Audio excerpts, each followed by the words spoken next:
I think it is very rational to believe in God. In fact, I think that God is the foundation of rationality. My major problem with atheism is that it undermines rationality because it tries to explain the universe from the bottom up. In other words, in a reductionistic way, it tries to reduce everything to physics and chemistry. But I am not convinced at all that you can reduce questions of meaning to physics and chemistry. I don't think physics and chemistry have that kind of explanatory power. The obvious example of that is the moment we see anything in a language, we infer intelligence. And the very fact that we can do science is, for me, one of the biggest evidences that there is a God behind the universe. That was the motivation of Copernicus and Kepler and Galileo and Newton.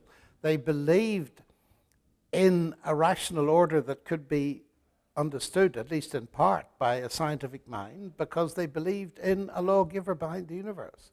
So I think it's really the other way around, that atheism is not consistent with doing science, whereas theism is completely consistent with doing science. Well, what he actually says is not quite that. What he says is this universe is exactly what we'd expect it to be if, at bottom, there is no good, there is no evil, there is no justice. DNA just is, and we dance to its music. To my mind, that statement is a logical contradiction. Because if there's no good and no evil, why does he talk about cruelty? What is cruelty? Where does he get his concept of good and evil? He's destroyed it by saying there's no good and there's no evil. Secondly, if we are simply dancing to the music of our DNA, then it's a deterministic universe, and of course rationality and meaning disappear. So I find Dawkins signally unconvincing. But your first part of the question about biologists, I find very interesting because you mentioned that mathematicians and cosmologists often find it easier to believe in God. Well, one of the reasons for that, of course, is the evidence for the fine-tuned universe. And I think that that is a very important argument. Indeed, many of my atheist friends tell me this is your best argument from fine-tuning. But you see, a biologist has to begin with the physics and chemistry of the universe. And in order to get the carbon to base life on, you have to have a fine-tuned universe. So logically, no argument from biology can negate the arguments from physics and cosmology. The trouble is, many of my biological friends do not seem to be aware of the strength of the arguments from physics and cosmology. And I think it's very important to emphasize that. They assume, they take for granted the fine-tuned universe, and often, because biology is more controversial in the public eye, people think that if there's a biological problem with the existence of God, then no scientific argument works. I just don't think that's true. How do I understand a fine-tuned universe? Well, it's the idea that the basic constants of nature have to be within a very, very tiny range in order to have carbon-based life. Now, this is something that has been developed over the last 50 or 60 years in cosmology, and it poses a problem. The admission that there is fine-tuning is there. My colleague at Oxford, Sir Roger Penrose, has got the famous statement that if you're going to have a universe with the second law of thermodynamics, the aim of the creator, now Roger's not a theist, he's a humanist, but he says the aim of the creator has to be accurate to 1 part in 10 to the power 10 to the power 123, which, as he points out, is a number so big, if you write a 1 here and a 0 on every elementary particle of the universe, you can't even write it out. So the problem is there. Now, people try to solve it in different ways using multiverses and all this kind of stuff, but that fine-tuning seems to be a fact to be reckoned with. Some physicists I know, like Victor Stenger, deny it, but the majority of them tend to accept it.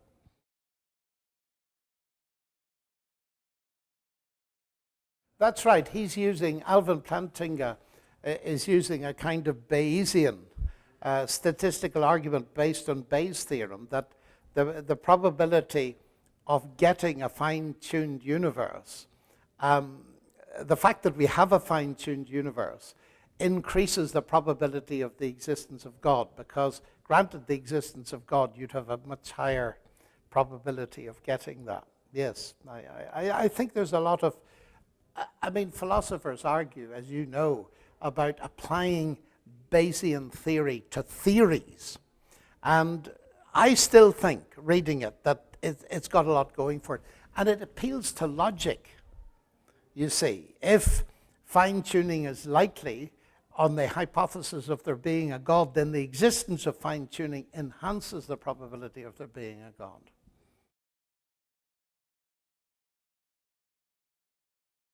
Well, it depends which theory of evolution you're talking about. Are you talking about neo-Darwinism?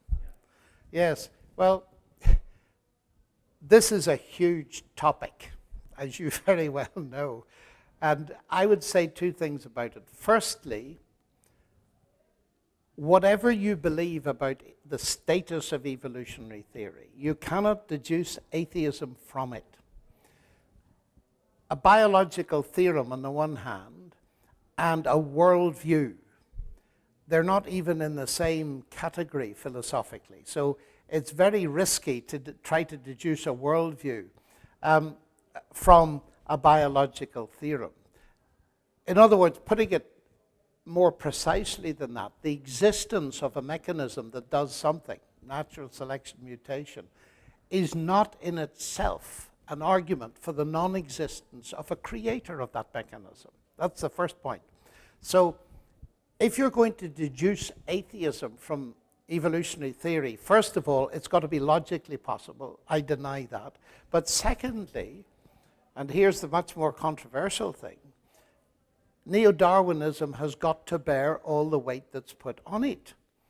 And I'm not convinced that it does.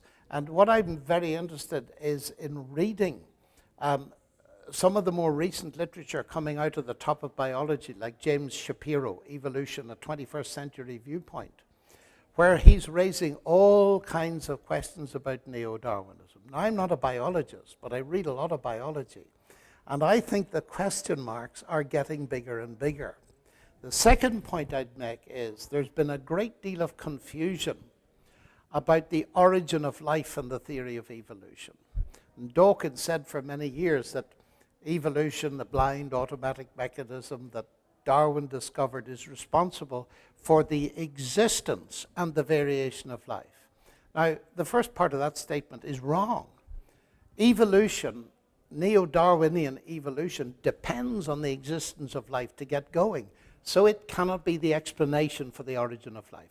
Now, Dawkins has more recently in his book, The Greatest Show on Earth, he has admitted that evolution cannot explain anything to do with the origin of life, and that's good, because I think that that's one of the most interesting areas to study. But I'm a mathematician, and as a mathematician, we have a track record of skepticism about the adequacy of the evolutionary mechanism.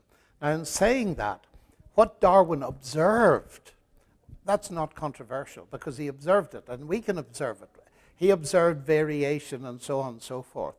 But whether that mechanism of random mutation and natural selection can create original information, I think is very much a question on which the jury is out, actually.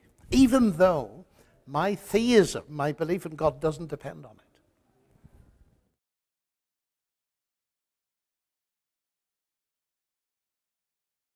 I think he's probably wrong, actually, because the research done now, what's her name at Oxford, Oliveira Pedreira, on children in Japan, I think, establishes the opposite of that. But let me come to the substantive argument. I think Dawkins is wrong for a whole series of reasons. Number one, it is absolutely true that my parents were Christian. But the next thing is, they allowed me to think. And they encouraged me, very young, to expose my thinking to alternative worldviews. And I spent my entire life discussing with people that do not hold my worldview. That's point number one. Simply to answer that question. Secondly, we all start somewhere. I had a debate with Peter Singer when this was his objection. Like Dawkins, they all raise the same thing. And I told the audience about my parents, that they were Christian, but they allowed me to think. And he said, well, there's my problem with religion. You people, you know, if you grow up Christian, you remain Christian in the religion you grow up with. So when I had the chance, I said, Peter, tell us about your parents. Were they atheists? And he said, yes. So I said, you remained in the faith in which you grew up. And what he very remarkably then said was, but it isn't a faith. And I said, Peter, I thought you believed it, which was astonishing. Here was a world's leading philosopher who doesn't realize that his worldview is a belief system. But the very interesting thing is, the first person to talk to Peter after that lecture came from Peter's background, a Hungarian Jew. And then he told Peter, but I became a Christian. So it's possible to change your worldview. And I have seen people change their worldview so many times that I think that question is absurd. And I don't believe it's necessarily indoctrination. I think Richard Dawkins is seriously guilty of indoctrination sometimes with his aggressive atheism. What I would say is parents, of course they should teach their children what they believe. But at the same time, they should teach them that there are other views, and they should allow them to think. And that's one of the reasons that when I left Ireland, I didn't automatically throw away my belief in God, as many of my contemporaries did, because they'd never thought about it for themselves. So I'm not worried about, not concerned about that at all. I just think that we've got to recognize that we start somewhere, but the thing is, why do I believe what I believe now? What is the evidence for my worldview? That's the crucial question. Oh, well, this is 10 hours. How long have you got? I mean, to explain the evidence for the existence of God and the reality of my Christian faith, well, very briefly, first observed in my parents that their lives were real. And in a sectarian country, they were Christian without being sectarian. So my father employed both Protestants and Catholics equally, and we were bombed for it. That was very impressive to me as a child, because my parents believed that every man and woman is made in the image of God. So my first evidence of Christianity was it working in the lives of my parents. I saw it working. And then as I grew up, I began to see that there was a very strong intellectual underpinning for it, particularly in the sciences. The whole history of science, Copernicus, Galileo, Kepler, all connected with belief in God. And as I came to study that, I saw, of course, that makes perfect sense. They believed in a creator, so they believed you could do science, you see. But that's not the only evidence. I don't believe God is a theory. I believe he's a person. So then there comes the revelation question, that if there is a God, it wouldn't be surprising if he revealed himself. So now come the evidence from the Bible, and the evidence particularly for the deity of Jesus Christ and the resurrection.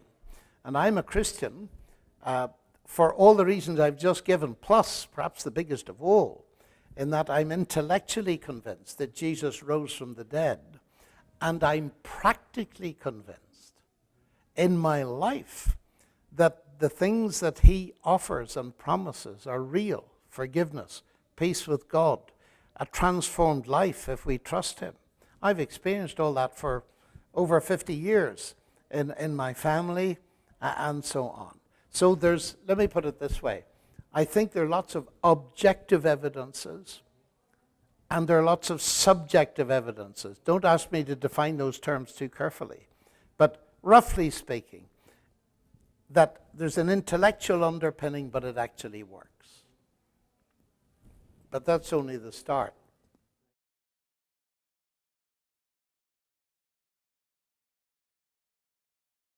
Oh yes, there are now the new atheists.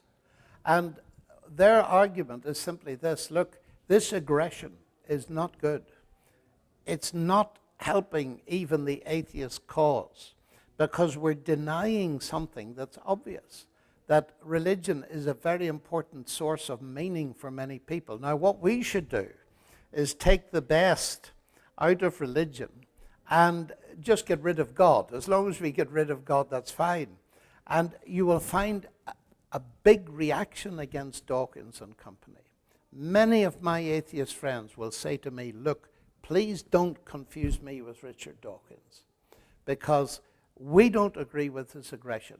Now, one of the most interesting people in this is Jürgen Habermas, who's a leading intellectual in Germany, and he wrote a book called Übergänge, in English translations, where he said, look, I'm an atheist, a methodological atheist, but we must be very careful about this business of trying to eliminate religion, because it's a very important source of meaning. But secondly, the Judeo-Christian tradition is our only source of ethics and morality.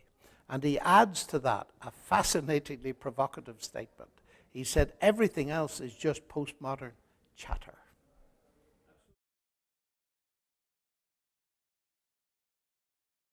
Well, that's a wonderful belief, but where's the evidence for that? I mean, we sometimes talk about a God of the gaps. I think there's evolution of the gaps is a much bigger phenomenon. How did it happen? Evolution did it, but you haven't a clue how we did it. We don't even understand consciousness, let alone the essence of morality. And to say it developed like this and this, we just don't know from that perspective. And I'm very skeptical. I'm as skeptical about morality out of non-morality as I am skeptical about rationality out of non-rationality. But that's a huge topic.